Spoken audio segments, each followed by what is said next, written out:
Saperi e sapori. La cucina fa da sempre parte della cultura e della storia di un popolo. Nel caso di Venezia, che ha molto da dire sia in campo storico che culturale, l'argomento è ampio. Non a caso la prima edizione dell'evento, organizzato dal Comune nell'ambito di un progetto europeo, conta decine di appuntamenti a Venezia, Mestre, Marghera, Favaro e nelle isole.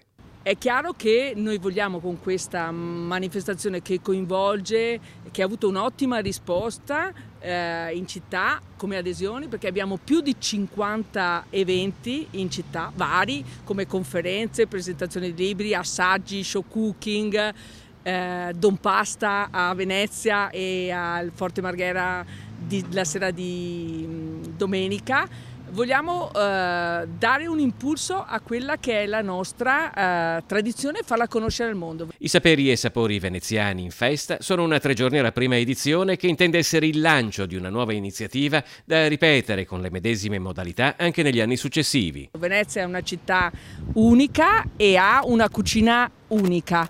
E non vedo perché non dobbiamo veicolarla e far diventare questa manifestazione un punto attrattivo ulteriore per le città di Venezia.